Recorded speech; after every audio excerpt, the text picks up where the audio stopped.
Hello, citizens. It is I, Madame Onça of the World Spirit Tarot, and this is Paula Garbanzo, Hey, everybody. also known as Sexy Honey Badger.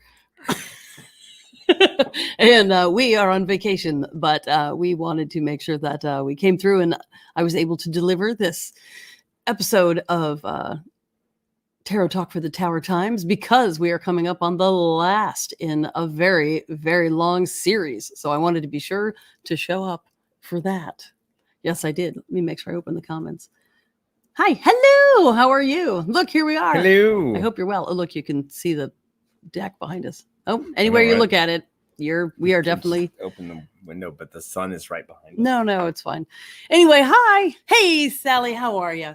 So, like I said, Paulo and I are on vacation. We are somewhere in our underground hideout on top of a lake. High atop our underground layer. But with a lake. With a lake. A glacial lake, which is definitely full of monsters because it's literally 800 feet deep. Super exciting. Who knew? Hello, ahoy. Ahoy. So today is the day where we work our way through the people cards. So if you have got a tarot deck here on Ye Old Tarot Times, we are going to work our way through the people, which I have already pulled out. But if you've got them, your people cards are going to have snazzy names. Two for tarot. That's right. They're going to have snazzy names such as king or queen or princess or page or knight. They're sort of job descriptions. And in my deck, they are the seer, seeker, sibyl, and sage, if you have the English version. Because someone likes alliteration. Alliteration. Mm-hmm. It is because I am from Slytherin. We're going to call it the Slaro from Slytherin. We're trying to sit close together so we both fit here in our camera. I'm well on the screen. You keep shooping away there. Shooping away. Swooping. It's just very jowly and close. Hi. So today we're going to work through that. Next week, in theory, we're supposed to be in Italy. So this will be our last in this series for a while. Theory. We may or may not actually get there because passports and American infrastructure are having a moment. But in any case, there will not be class in the next 2 weeks, no matter what happens, because we either will be in Italy or we'll be raging against the machine. Right. I think that's pretty much it. I just had this montage of you it's like, well, we'll either be in Italy or Onça will be running around the house going, flipping tables, just, and enough of this. That's right. And then I'll just be sitting there just watching him run by. I'll just pour you another glass of wine, dear, and pretend that we're on a piazza somewhere. Yep. So in any case, we made a point of being here for you, hence the Airbnb lighting and so forth.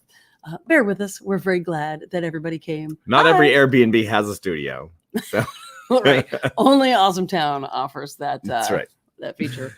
I actually already did an hour-long interview about tarot on the interwebs yesterday, ironically. You should send a link to it. I should if I knew what it was. It's somewhere. You should have looked that up. I should have. So Jonathan Tarot, who is a lovely tarot fan, teacher, interviewer, etc., who also does a lot of work with crystal stuff and lives in Maui. Really cool, interesting person. They've actually weighed in on some of our comments in the past. They do a regular tarot blog interview situation thing, and I had an appointment with them to do that yesterday. That fell right in the middle of our drive, so we pulled over in Frederick, Maryland. We do internet blogs from everywhere. Sides of the road, vacation B&Bs. Next one, you'll see a little moon cut in the door behind me because it'll be like filmed inside a rustic outhouse. I love the fact that you've done. I've done a bunch of interviews. You've done a bunch of interviews since the COVID times. Yes. All over. Like I've had meetings with people in all over Europe and et cetera, et cetera. And I love that, even though we have been stuck in our houses, our electrons have gone nearly all over the planet. Yeah, far and wide. Yeah. So bless you. So even though we did not go to Hawaii. Yes, my ones and zeros did. Ones and zeros did. Light waves that resemble us. Right. Definitely Definitely did. Now, what I'd really like is to get my actual, like, my meat particles over to Europe. We're working on that technology. Right. But in the meanwhile, at the very least, ones and zeros. So we pulled over somewhere in Frederick and set up an impromptu interview space, including borrowing the kids' like pink vinyl headphones. And it would only been better if it had little cat ears on it. Oh, yeah. Everything should have cat ears. Oh, thanks, Blondie. So the interview actually went really great. It was really fun. When I find the link, I will share it with the Nat 21 community.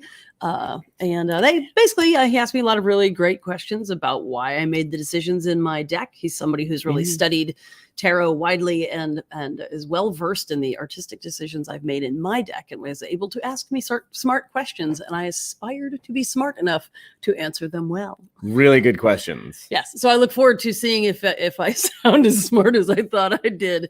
I was definitely at 95 degrees in that parking lot with the vinyl headphones on, so I might be a little schwitzy, but it's not because I was failing the lie detector glowing. test. Yes, it was because I was booming with tarot vitality. So yes, here we are, right by Cthulhu's Den, and filming another thing for you. Mew mew. All right, let's do this then. Yes. First, I have to open my hydrating beverage. Drinking the purest LaCroix. Right. You know, we're on vacation. Here, they are definitely not a sponsor of us. They should be, though, because we could melt down all the aluminum cans. We'd have like an ingot, I think. That would too, actually. We actually have a giant aluminum ingot at our house, but that's a whole other story. That's a whole other mistake. Neglect and comedy. So, if you are just joining us, I am Madame Onça, and I am the artist and co-author of the World Spirit Tarot, which often in its more recent iterations looks something like this. This is the snazzy new amazing book. If it's got the cool little color guide on the sides, then you got the fancy updated version, and I have to say it is the best version of this book that has ever come out. And I am Mr. Madame Onça. He is indeed. And I actually asked him to jump on here today to help me talk about the people cards. You have perhaps heard me talk about them before. The people cards are also known as the face cards, the noble cards, the court cards. I prefer people cards because there's no value judgment built into it. If you haven't heard my little diatribe on this subject before, in making a deck, the reason that I changed the names to Seer, Seeker, Sybil, Sage, while they still describe essentially the same personality type, I wanted to move the tarot, which is an evolving tool and art form, away from classism. And hierarchy, yes. Actually, it was, I think, was the really cool thing, which I have to say, like, that's one of the things that I was like, I don't understand what you mean. I totally, because of course, steeped in the hierarchy of Jack, Queen, King, Ace, of regular cards. And then, of course, knowing everyone else's tarot cards, that was one of those things that, like, as a person coming to it, that I was like, oh, that was a big eye opener, actually. And a foundational, like, shaking of the, like, oh, you can just change that. Yes, absolutely. And you can change, we can shake the hierarchy out of the people cards without dismantling what is useful about the tarot. Yeah. Of course, I'm still a numbers guy, so I'm always still like, well, which one is 11? Because I am that way. Because he's a tax wizard. Because I'm a tax wizard. Well, I'm a regular wizard, so there. We've got both kinds. These are my wizarding fingers. Yes, lightning shoots out of your fingers. Numbers shoots out of my fingers. Ones and zeros, ones and zeros. Wait, I want to point out that, what did we say? Thank you. There's a shout out to LaCroix. I have no idea. It's the Pinkies Up gang. We do occasionally drink harder stuff, but family. We hadn't got to that part. Right. Honestly, we were in the middle of a game of bananagrams on the dock when I went. Because isn't the sun setting? Are those bats? We need to go get to work. So there you go. It was time to leave our LaCroix. Do we have lots of tabs? We could do recycle art. Actually, we could. It's more accurate to say over time we would have had we held onto them all. Yes. Well, again, we could have crushed them all in the great trash compactor and done something cool with them. That's I would actually aspire to move away from being quite such a aluminum can consumer, but actually the house that we're staying in right now has well water of the earthiest variety. So we were advised to drink stuff that came in cans. Cards. Anyway, so shall we get back to talking about some tarot? Yes. That's how this show goes, by the way. It's like there's usually I like to present a lot of useful information, a little chatterty, because we're here to be with the community, answer specific questions if folks have them, and often to rant a bit about my values, because what is the point of having a fancy soapbox if you... Look at this fancy soapbox. So fancy. Yep. My computer's actually propped up on my luggage. That's where we are. I saw a corset made. Blondie saying I saw a corset made with tabs and ribbon 2 nights ago. Ooh, nice. I have seen chainmail armor made of tabs, which having sat around and linked chainmail links around, and I was like, Actually, we were just at were we at Connecticut? We were just at some Ren Fair working, and there was somebody with the creative, useless armor. Like, it was fun, but perhaps not practical, like only in the sexy places. Right. Pretty sure it was made out of tabs. Oh, yeah. Connecticut last weekend, we were up for the Connecticut 1-day fair, which was kind of cool. It was like a rock show. It was like a Lollapalooza with one stage. And so everybody hung out at the stage, and then it was a lot of fun. It was a great time. Shakespeare was there. A bunch of other people were there. And we shared a booth with Shakes, and it was super fun. Turns out Shakes and Off-Screen Wife are really great boothy companions. I want to thank Erin Girzarella for being there. She was there at the show, and we all had a lot of fun. It was drizzly and rainy, but we still had a great time. We did. But on with this show. Yes. Rock stars wish they were you guys. And we wish we had those guys' pockets, or at least their purses or their pocketbooks. Yeah. Anyway, let's talk tarot. So in your typical tarot deck, a traditional deck, as we have talked about in the past, there are 4 suits that are analogous. Yes, numbers guy, demonstrate 4. There are 4 suits that are analogous to what we find in the modern playing deck. And they are typically something like wands or clubs, swords or blades, cups or hearts, diamonds or pentacles. Something similar to that. Each of those 4 usually has 4 face cards. Just like that. So, or people cards, court cards, whatever you want to call them. 4, there's 4 of each 4. Oh, yes, indeed. So you end up 16. Typically with 16. You may make a note in your brain, as Paula previously referred to, that typically the prince and princess, or the prince and page, or the knight and page got mushed together into the jack in the modern playing deck. I honestly don't know the reason for that, even though I do have some books on the history of cards. Frankly, it gets really in the weeds there in some very specific moments in time. But for our purposes... Too many cards, probably. Originally, back in the day when they were making games. Oh, yeah. They probably just went, meh. There were versions of the tarot that had like 120 cards. You think you have trouble shuffling now. 120, aren't you going to do the... There you go. Yes. Shooting off fireworks. So we are going to work our way through. They typically are going to be something like a youthful aspect. What we're going to call for our purposes a youthful aspect, really more of like an exploratory aspect. And then we find ourselves with what I think of as the pell-mell or missionary zealot phase of the card. Like, I don't know everything, but I'm determined to share what I do know and learn things through full contact with the information. And then we find ourselves with what are often considered the more, I want to say mature, but another way to put it might be more seasoned aspects of the suit. And those are typically the queen and the king. Back in the old days, it was, the queen. She's in charge of all the things at home. Spinning. Yeah. And grinding and corn. Not just like on a bike. Yeah, no, not spin class. And then the king, he's in charge of, the important stuff. This is why we stepped away from the notion of these cards as being really hierarchical. It's broadly understood now that those 16 cards represent 16 different personality types. It's not about who's better or more powerful. Not about who's in charge. No, it's really just like how you come at things relative to the question that you're asking. Are you seeing cute questions that I'm missing? Oh, no, I was talking about Zalani's talking about Magic the Gathering deck. So Oh, it's like, yup. yes. There Friend you of mine go. played 555 cards, the Discordian deck, just like a literal stack of 555 cards. You just say, I'm going to play this one. Just 5 colors.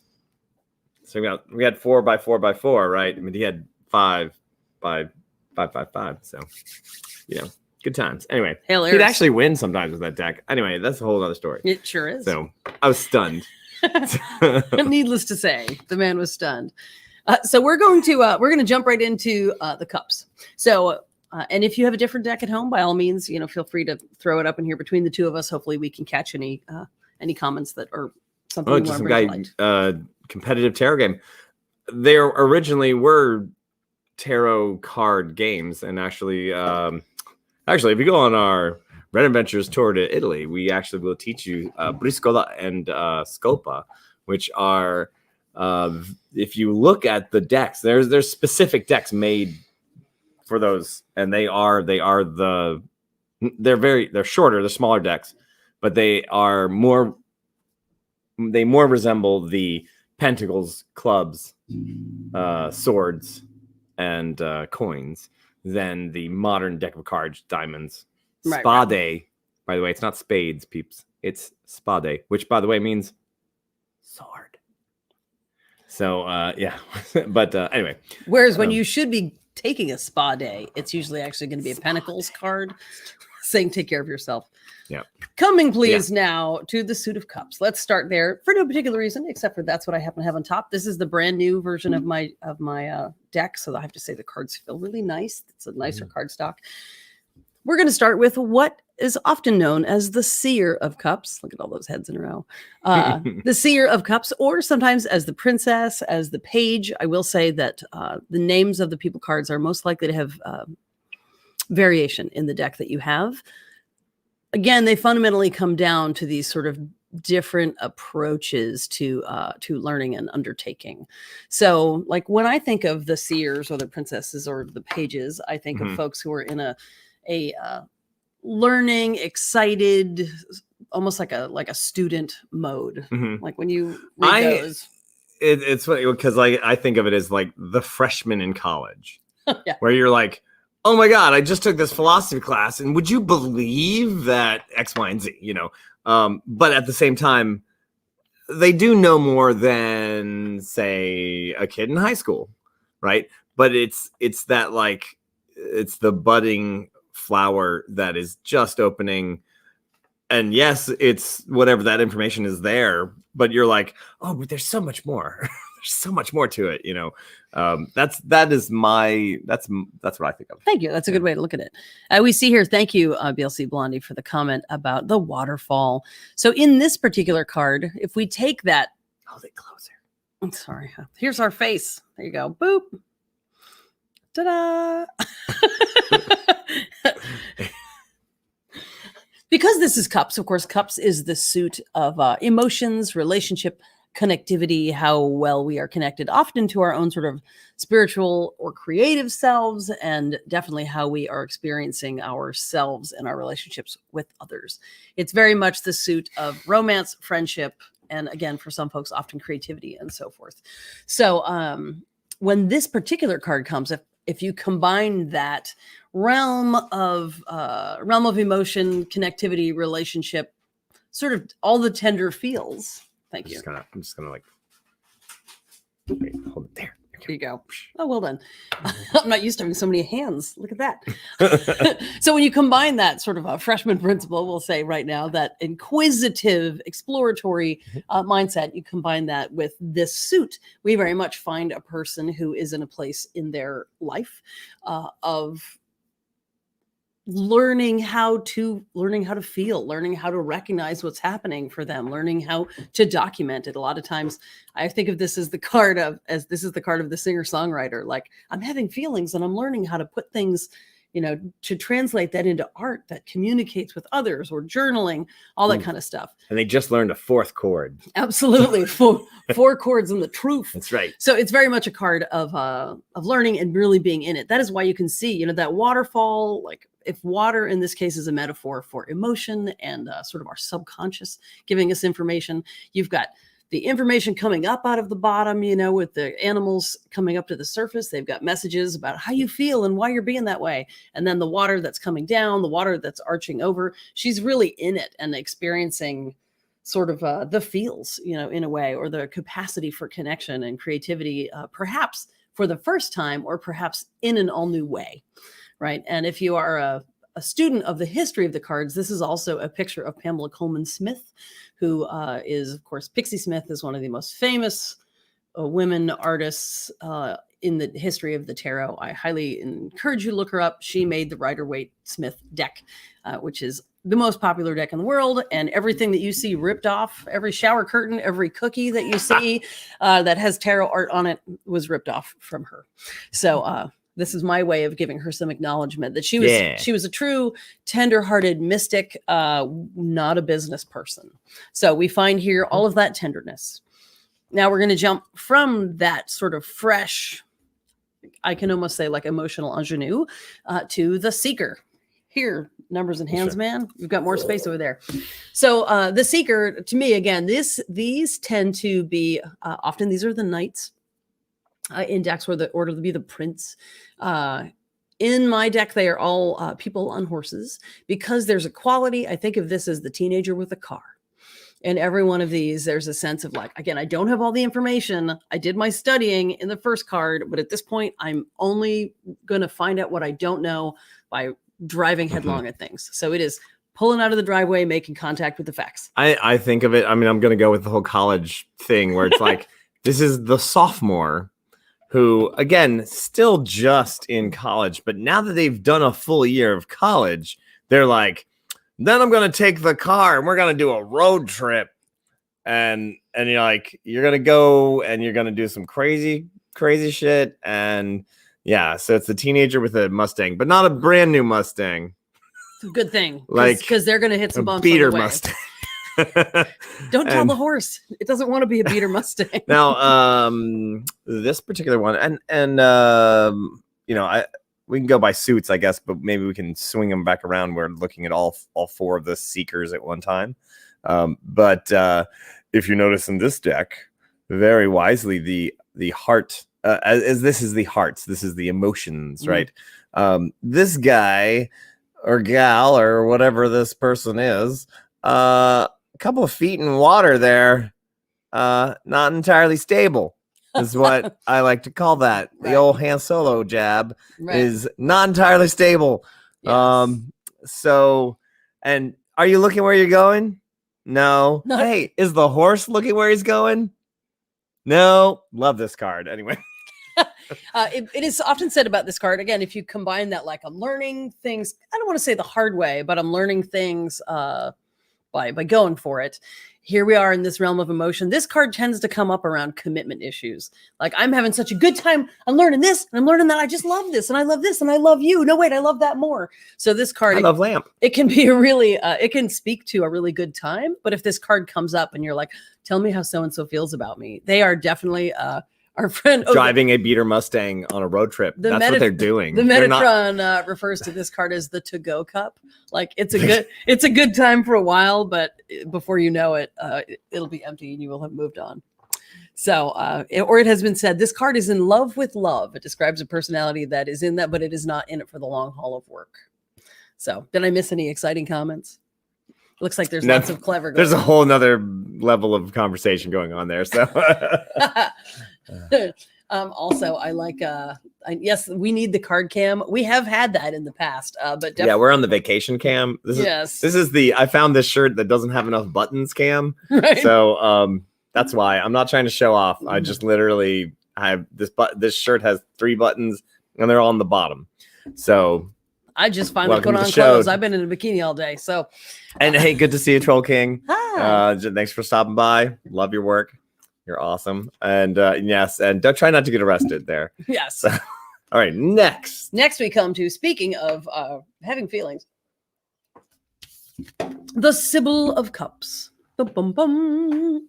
So in this case, again, this is analogous to the Queen. If you have a different deck, you can see that she is a person of myrrh. She has a throne. She is a creature of the water. And this card comes up queens in general speak of mastery of self and a certain amount of like personal sovereignty,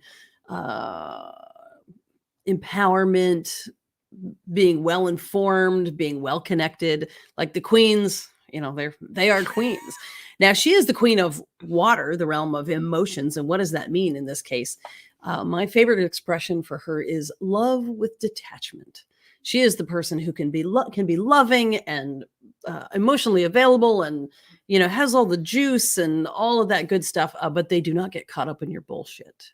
So she is a wonderful role model. You know, she is of the water. So, you know, if there's a storm, she just swims around. She's not like fighting it. She just moves through it and goes, oh, that must be really hard for you. I can totally be here for you. It's like, this is not her first rodeo. Right.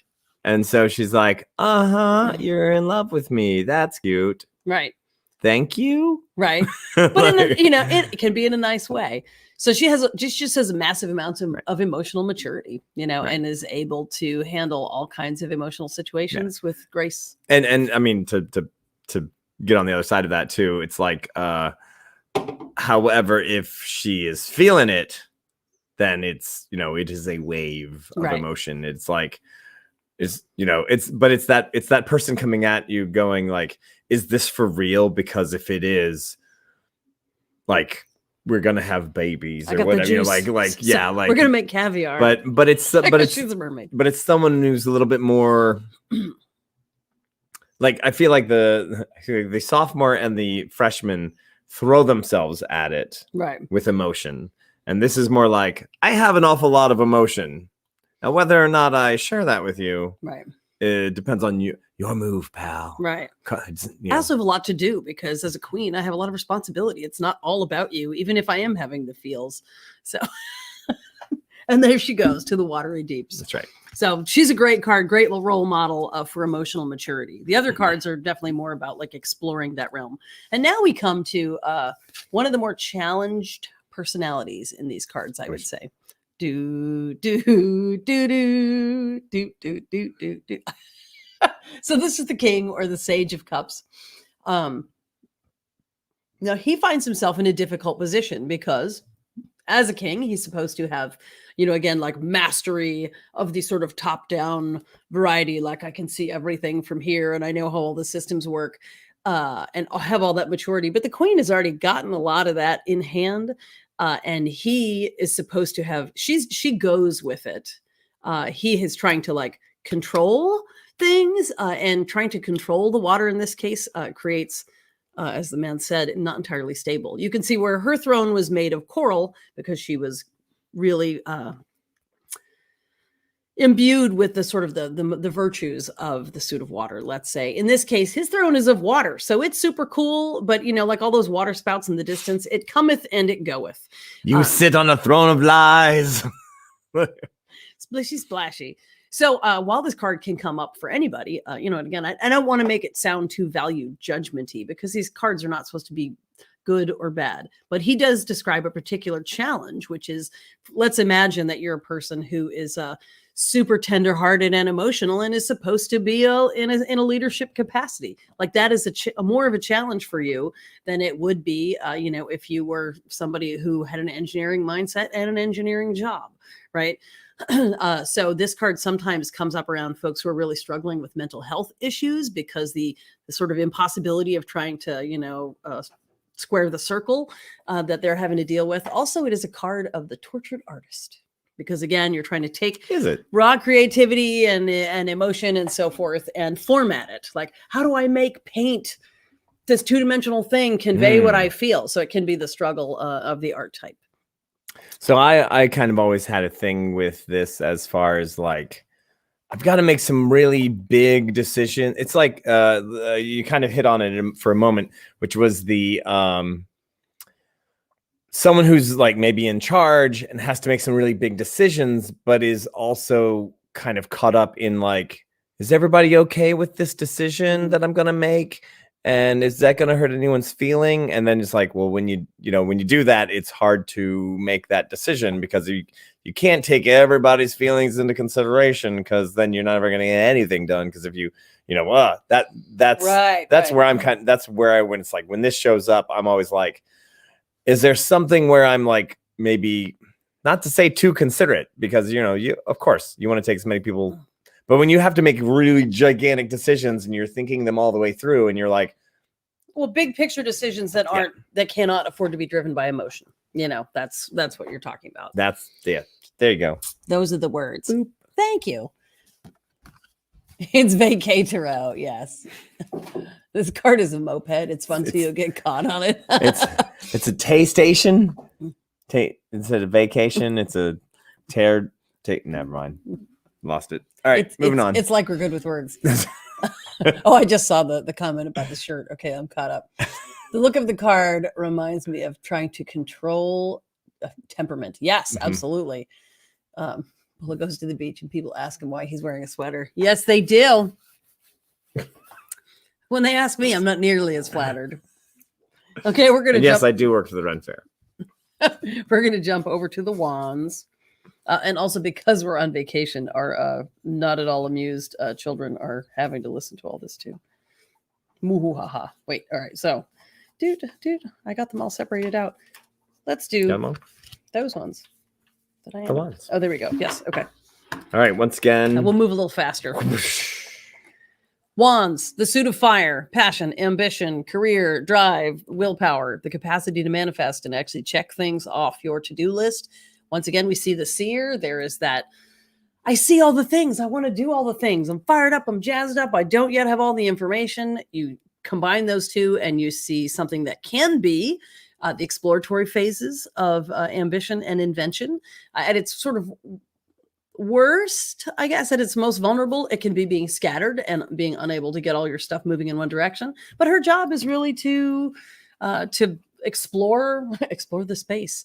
That is why she is so fleet of foot, and like her everything is sort of laid out broadly before her, because she is ready to run to every corner and explore. I feel like this one is also more also about like now as Cups is full of emotions, but this is like she's gonna kick your ass if you do or say the wrong thing, and she's not really gonna think too much about it. And but because I'm making a presumption that those are zebras in the background, and zebras are jerks. Yeah. So I was kind of like, whenever I see this card, I'm always like, don't piss off the zebras. Yes. But so it's like, it's that like impetuous, like, umph, Yeah, she's fired up. She is your ambition stirring. And we have a question here also of aces. Yeah, about the aces. Aces are the very first. Yep. They stand in, for some reason, somebody decided that the word one wasn't good enough. So it goes aces, 2, 3, 4, 5, 6, 7, 8, 9, 10, seer, seeker, sibyl, and sage. So aces. Yeah, so that's just the number one. Yep. They are the das uno. So then we're going to jump from the seer to the seeker. Well, here we go. Let me pop this one up. That's the ace. Yeah, so aces are number one. And to also get in on that, though, the numerology, therefore, of one being like the premier first numero, it's the opening gate of the tarot of each suit. So if you're asking not just like where numerically, but in the like symbology, it is the opening gate. Yep. Of it is literally why it is a yoni shape. It is intended to represent that sense of like you are peering through the gate at the future that could be yours if you are able to move from ace and into the exploration of the suit. Right. So even though it's a small number, one, it is the prime of that. So it is like, again, it's a very powerful one because it is like the opening gate. It's the opening door to that suit. So you're like, hey, that's one big bang did a lot. One big bang started this whole shebang. Okay. Continue. No, that's great. So Seeker of Wands, we see here, he is very insouciant. Like he is is combining the I got to get it all done and explore everything nature that is the seeker with the sort of feistiness and ambition of the wands. And you see here, he's like, it's like really low CGI. If you wave it around, it looks like it's actually animated. I'm gonna get seasick. So you see, he is so cocksure. he doesn't know what he doesn't know, but he's sure it's going to be fine. So at its best, again, this is the drive to like, I will ride to the mountain. I will test the temperature of the magma. I will do all of the things, and it's worse. Again, is that a volcano? Is that a cactus? Whatever. What happens if I touch it? Is that a volcano cactus? Oh, it is now. So you will, there's a quality here of, again, being sort of cocksure. I do not know where that expression comes from, but you know what I mean. So it describes a personality. And by the way, when these cards come up for you, it's either often, a person relative to your query, like it's that guy at the office, it's your sister. But they also always speak to an aspect of self. Like, do you need to find this aspect of your personality in order to be able to handle that guy in the office, where you can sort of meet them at the cooler and be like, I too know things. I am not going to be cowed by your bluster because I am chock full of life experiences. So that's our seeker. That's the seeker. Yeah, that's that is one that in the next edition will actually be replaced with a different piece of artwork that I have been chipping away at. You know why? Card. Because I like Mongols, and they are the exception. Right. So here we have the Sibyl of Wands. Again, Sibyls being queenly, noble. They are people with a high degree of capability, competence, and leadership. Traditionally, you'll notice there's a little black cat next to her. In the early sketches for tarot decks from earlier in this century, that was supposed to be a leopard, but apparently the artist who made the most famous deck didn't have a leopard around, but there was a black cat in the studio, so she drew the cat into the card. That cat's name was Snuffles. So now here is the very elegant queen with her dreads in the desert, and Snuffles the cat. Little tidbit of adorable history for the cat folks out there. I know. Who names their cat Snuffles? Some people who name their cats Tittles. Yeah, I guess there's that. So she has all of those qualities of dynamism, and because she is a leader, she's driven, she's ambitious, she's holding this torch. Other people can see it from a great distance. When this personality comes up, it is someone whom other folks say, you seem to know what's going on. I'll do what she said. That seems like a great idea. So she's a natural leader and is, in broad terms, is very charismatic and good with people. She tends to lead the way while not shining too brightly. Unlike this guy, who is super awesome in lots of ways, but if there's a challenge in his personality, it's that he tends to have such a big picture view. He tends to sort of lose track of the little people a little bit. That it can be one of the challenges, because the kings have such a broad scope of vision that you have to be like, hey, not everyone is able to keep up with the pace that you're keeping if you're interested. So you see here, he too is on a throne, but his throne is in motion because he is a leader on the go. So if you have questions about any of the seer, seekers, sibyls, or sages so far, we have done cups and wands, and we are talking as fast as we can. Trying to see. There's some very funny comments here. but I'm a zebra. Are you a zebra? Is March or October your zebra month? Because people with dysautonomia are call themselves zebras, like pots, pans, Massel, EDS, all that stuff. So I'm so interested if you are. Please tell me more about your zebradom on the side. All right, let's do swords next.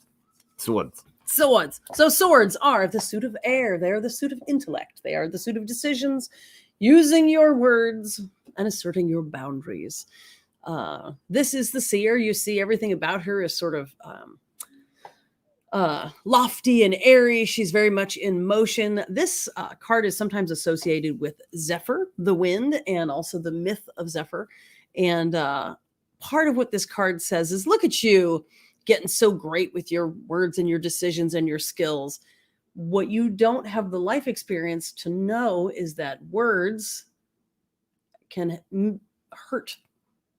So she's simultaneously like, look at this thing. I'm so good at this. Like, but it is a knife. There's an element of risk in her learning curve as she learns to use her tools. So she has all of the sort of the love and adventure that goes with being in love with ideas, that goes with being passionate about communication. Maybe this is the card of the aspiring journalist. Maybe this is the card of the again, the person who's an avid live blogger. It could be any number of things, but this card does ask you to remember that, you know, that sword can cut both ways. It can cut for truth and it can cut for gossip and ouch.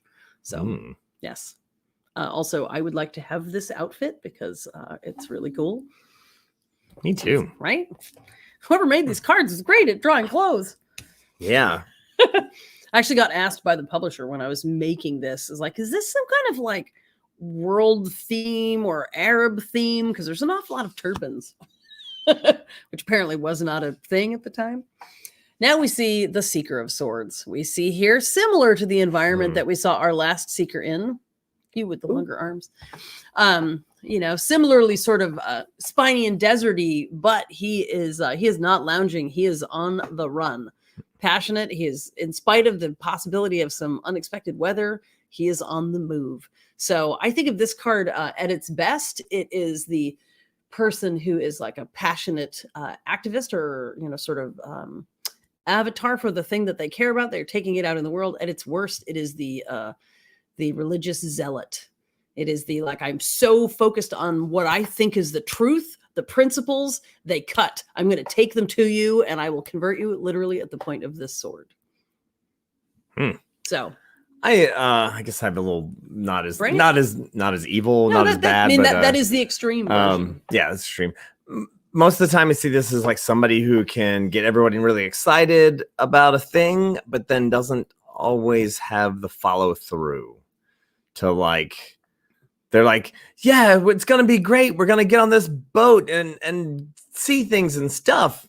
And then you get on the boat and they're like, who actually, you know, they've cast off from shore and they're like, so who actually knows how to like drive a boat? Who brought snacks? No one. You don't actually say drive. Oh, right. That's nice. As the boat like goes careening off somewhere. Right. That's always, I don't know. Yeah, no, that's another way of putting that notion of like, he's all about the initial drive. Yeah. And yeah, the initial drive, it's that starting like and gets everyone to do it. And it's great.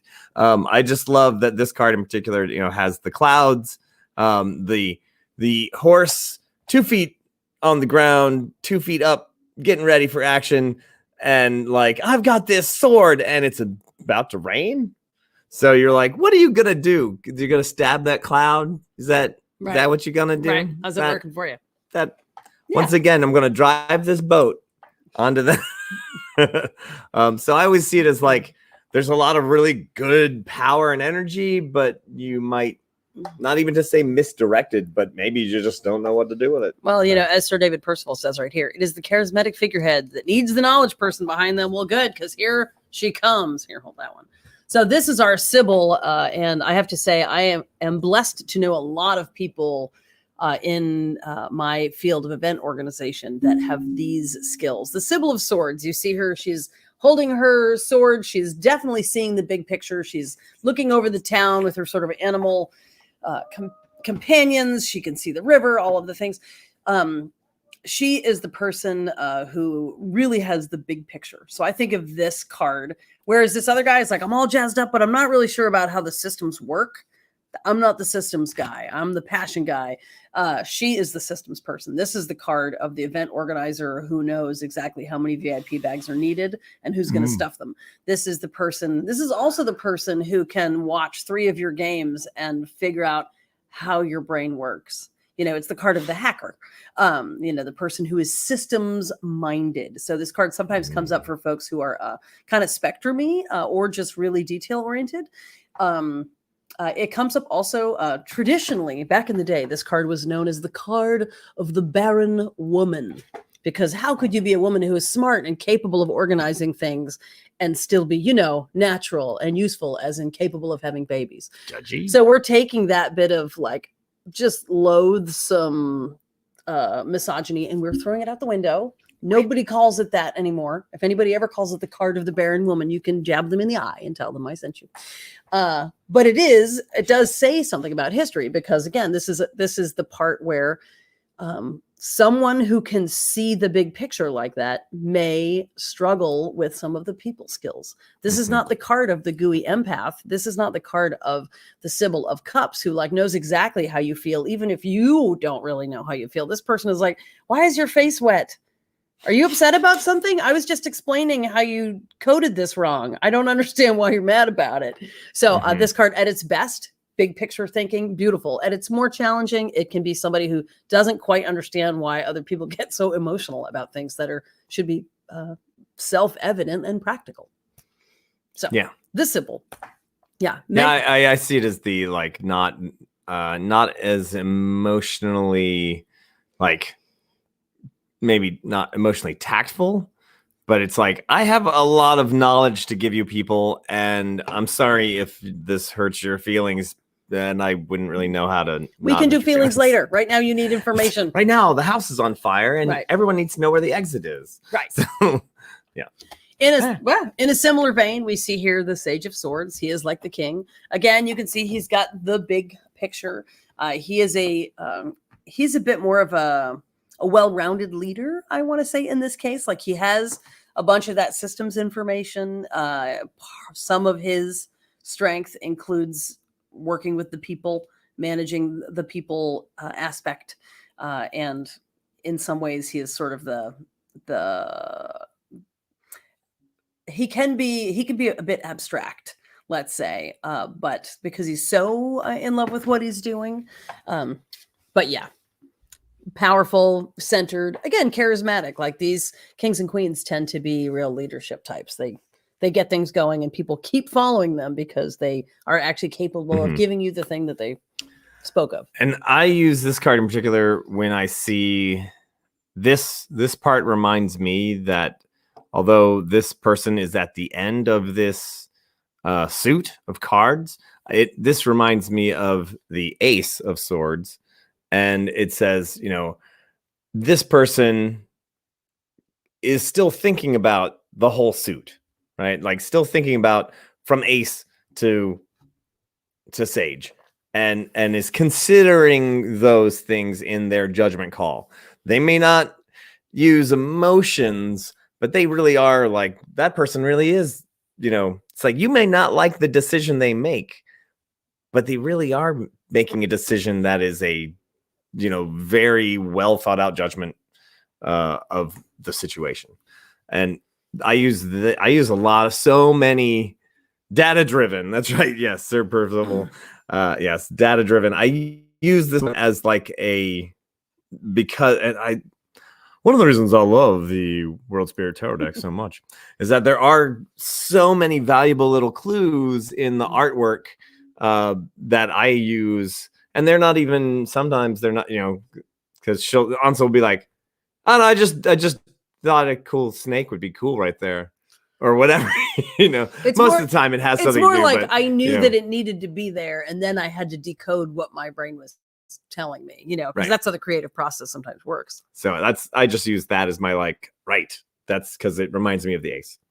So that's nice. I want to take a minute to acknowledge BLC Blondie. So yes, EDS.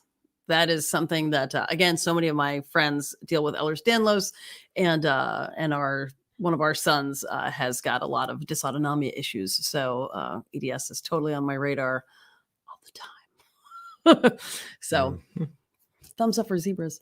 Let me see. It is the cockshore supposedly came from an alternative form of godshore, uncertainty. Well, there you go. Godshore. So Leroy Jonesing, is that Leroy Jenkinsing, or is that another reference that I'm missing? And that was in reference to who was it? Leroy Jonesing. Well, yes, it was in reference to the probably the Seeker of Swords. Yes. Yes. So yes, that sort of thing. Yep. I'm sure it'll work out. Yep. Let's just get this thing started. And then the Sage, definitely data driven. Jenkinsing, yes. Leroy Jenkinsing. All right. Let me know if you have any questions. We've got one more suit to do, and then we're gonna go back to our vacation. Right. I'm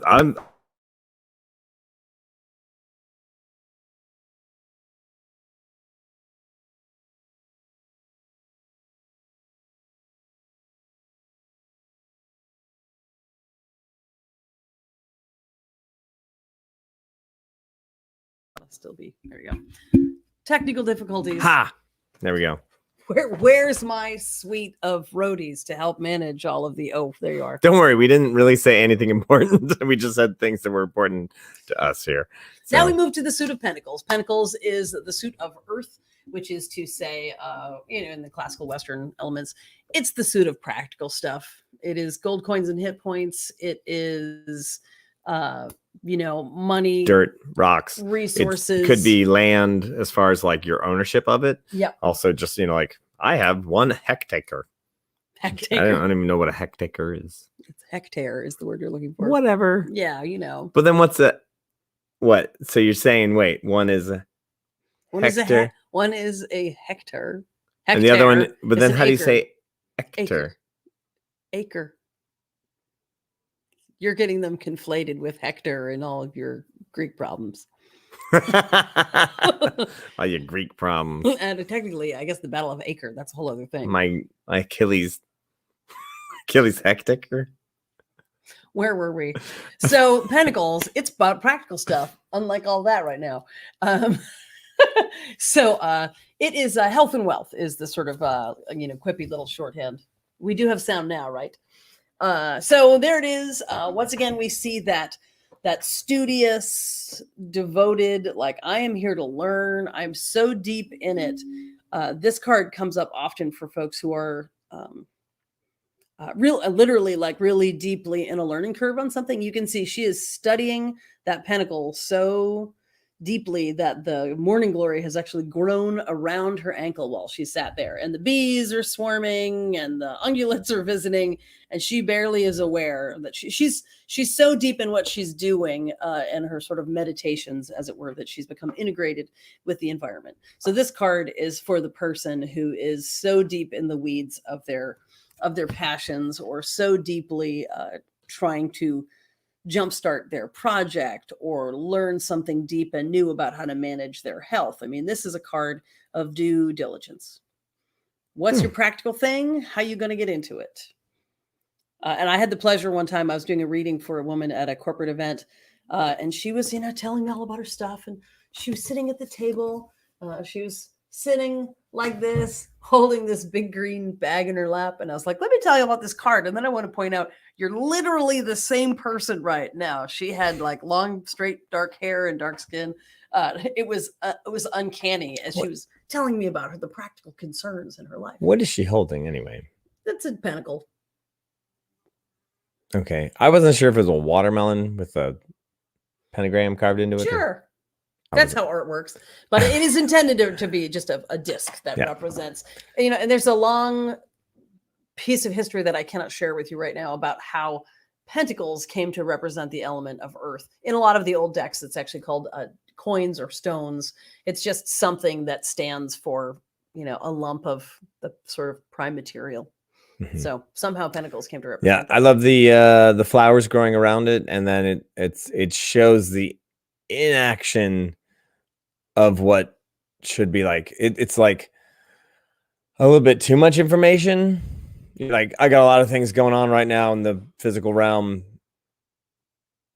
Like that's what I always think of that. It's just like, I got too much and I just don't know what to do first. And I like your reference, Blondie, about the dream catcher. Actually, in the 10 of Pentacles, there's another woman sort of nodding off in her window with the cat overlooking her garden. And there's a big pentacle dream catcher hanging over her head, sort of to symbolize that. Now we're going to jump to the Seeker. I love this card. I like what it stands for, but the art also has always really spoken to me.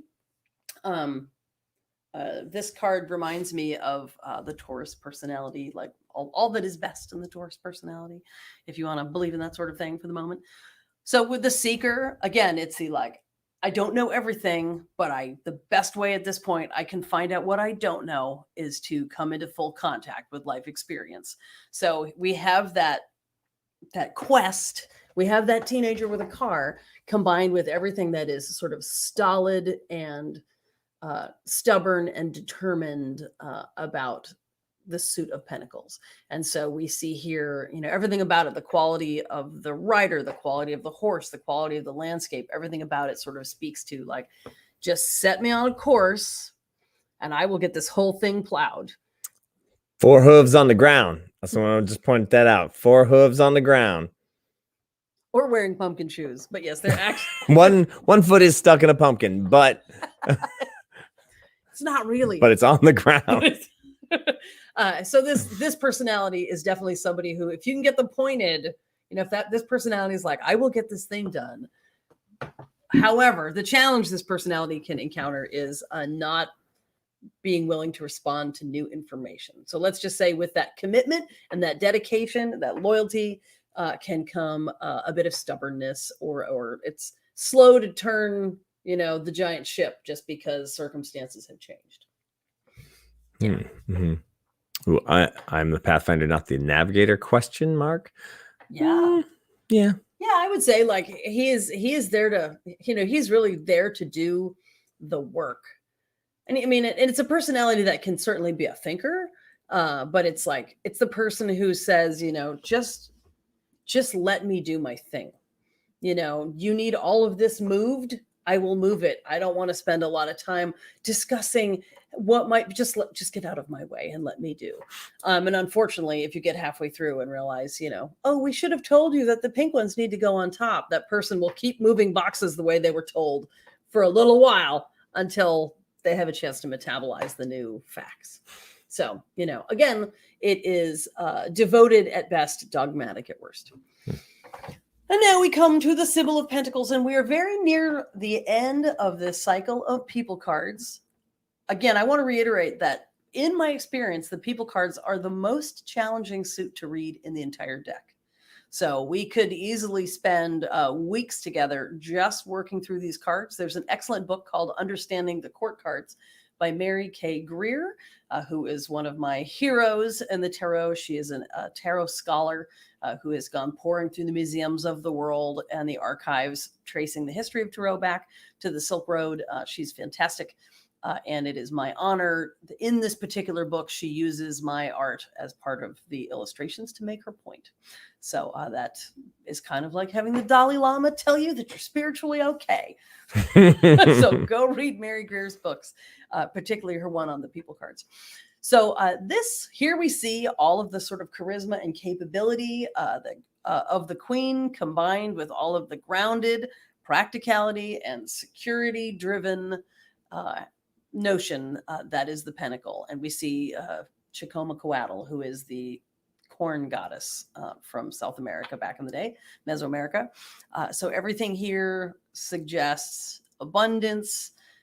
If you get this card because you've asked something about how things are likely to play out in a practical matter, she says things are going to be fine. There's abundance, there is safety. Again, if anything, all the Pentacles cards can get a little bogged down in the practical, but you need not fear for your health, your resources when this personality comes up. Yeah, I always see it as a plans that have already been put into action, and now they're starting to come together. And it's like, it's cool. We got this. Somebody pointed out to me recently, actually, that the pentacle carved into the side of her stone throne looks kind of like the wheel on a wheelchair. And I don't know if I will, when I will have time to recarve this card, but someday I would like to recarve it so that it is similar to what it is now, but it actually is a rolling chair, because I really do want to offer more just sort of positive representation for people who are otherly abled. And that would be such an easy way to to incorporate that notion, because there she is in her throne getting everything done, no limitations. Now here we come to the last card. This is the Sage of Pentacles. That is our king. And most importantly, in my impression here, is the happy pig. Look at that pig. That pig says everything is going to be fine. He had his little apple core and little full belly, and he's falling right out. So again, here we see the king is like, everything is taken care of. He is so ensconced in his sort of environment of abundance, with the flowers and the greenery and the pentacle and the piggy wiggy. It's almost like he's almost incorporated into his environment. You're not sure this man can get up and walk because he's so sort of settled into his cozy chair. So he, But why would he? right? Why would he? He's got Got everything he everything under needs. He's got company. He's got flowers. Like everything in the environment speaks to abundance and comfort and safety and so forth. So this card, when it comes up, it says again, it's basically a benediction for your practical questions. And as a personality, he's like, I got your leadership, I got your plans, I got the big picture, and I made a spreadsheet. Exactly. So, would you care to share the sets with people? Yeah. Paulo's been carefully lining them up here. So, well, since we just ended with that one, here we go. We'll finish that one. So these are all of the sages. And as you can see, if you go through each one, if you go through each one in their suit, and you're like, well, solidly ensconced in the ground, as a pentacle should be. The cups, you're like, well, that throne is not entirely stable. Then we have this air high atop their mountainous layer, like they are on the peak of that mountain, and dressed appropriately, like he knew what he was getting into. Yeah, and then comfortable yet still moving, clip clop at a pace. So I like to look at each ones and their differences and how they're. This is basically the spreadsheet, right? So there we go. What was the artist thinking? Right. That's what this is called. Here we go. So let's see. Well, once again, Earth, right? Abundance, all of those great things. She's in her big stone throne. Once again, here's the big vista. She can see all your systems. She figured it all out while you were talking. And also not alone, unlike the sage has one bird and a skull. Yeah. So this person has a bird, also another bird flying around. So not, once again, watery, but also again not a unstable. I mean, okay, it's sand. Yeah. But she's found a way to make it work, though. She's not floundering, as they say. And then pretty stable there. That's pretty stable. Yeah, she's like, welcome to my empire that was old before your gods were born. Welcome to my pyramids. And then, I mean, okay, let's just talk about feet on the ground, right? Okay, Earth, got all 4 feet, pumpkin foot. All right, I got you. Sword, you got 2 feet solid on the ground, and the 2 front is just rearing up, charging Pegasus in. If I could. Yep. This, he's not looking where he's going. Not looking where you're going. Right. Horse, however, is focused. I'm not stepping on this cactus. And these guys, they're so in love with love, they don't even know what's around. So I love to see the differences on that, and like a spreadsheet that works. A spreadsheet that works. All right. So once again, all in the water, just surrounded by water, everything. We got the moon, we got the wavy lines, all of those pieces of creatures, turtles, just all of those things, all about it.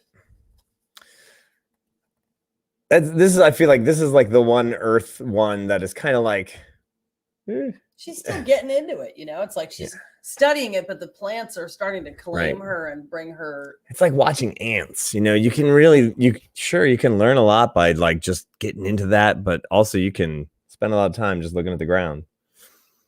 Just saying. On the move. She's nimble. That's some energy. Right? She's gonna outrun you. And don't run. Don't run. Yes. She's gonna die tired. That's all. So. And looking into the sky, 1 foot up. You like. She's just going flip. Look what I can do. Look what I can do. Watch this. Mm-hmm. Watch this. Her little friend is like, please don't drop it. So I like to look at the differences, and then because that helps you when you are doing readings. If you just look at those, and then you're like, oh yeah, okay, this one's going to be a little more this way. This one's going to be a little more this way. And then also it just kind of gives you an idea of what's going on. And then when they come up, you're like, right. It helps me do readings when I do that. I would say also a final practical note when it comes to working with the people cards, because as I said, they are worthy of a deep study of their own. Major arcana are practically easy. They're like the giant screaming emojis of the deck by and large, right? Some of the minor cards are, she drew you a picture, you can tell a lot of times what's going on. You may be able to dive deep into the symbolism to find specific things that speak to you and your situation. But the people cards are the ones that ask you to do the most, like, what is this personality like? Feel free to use a book. What is this? Who is this in my life? Who is this relative to the question that I asked? What aspects of myself am I being warned about or encouraged to nurture in the situation? And if you pull 5 cards and 3 of them are juggler, if you pull 5 cards and 3 of them are people cards, the question that I ask my querent is, how many people in your life are making decisions for you right now? Like, you may have a lot of, if someone gets a ton of people cards, more than you think might just be explained by the multitudes that are contained within each of us. If there's a lot of people, you're like, are there multitudes contained within me? Within everybody. I mean, I wasn't picking on you specifically. You're pretty straightforward, really. But we all have a lot going on. But if somebody gets a ton of people cards, then you go, are you caught between warring factions in your family? Are you a person who is like caught, you have a complicated polycule situation? Is it just that your workplace is really emotionally fraught? Sometimes the cards can literally just be spelling out for you all the different characters. It is like literally the cast of characters, in the beginning of the play. So that's a thing to watch out for. And it's worth, and if you're like, I literally have no idea why you got this particular card, whatever it is, there's no harm in saying, I can tell you what this personality is like, and then maybe we can work together to figure out how it's relevant to your situation. Because the person that you're reading for may need to say, I know nothing about that kind of personality. I never have anything to do with that. And you as a reader may be like, that's a lot of interesting information you gave me by going into a pattern of denial just then. Never seen this before in my life. I don't know what you're talking about. Right. Or they might go, I never thought of it that way. That's totally the way that I interact when I'm dealing with, the people in my art collective or whatever, How do you find, like, if you do end up with getting several people cards in a reading, how do you, if you don't really have any other major clues as far as like someone going into denial, if like you're like, okay, well, if they're like, this one is, that's my aunt, this is my uncle, that's my parents, and you're like, well, who is this card? How do you go about trying to find out who that person is? If you're like, well, maybe it's you, right, but I don't know, but it could be some other person. Is there someone you're not mentioning? This is where if you're getting really well versed with the personalities is useful. If you're into Myers-Briggs, you can do a deep dive into the Myers-Briggs system, because that can provide some really useful analogs for this. Hey, there's 16 of them. Yes, and some of them are very clear parallels. Some are very hotly contested, and you can, get in the weeds with that.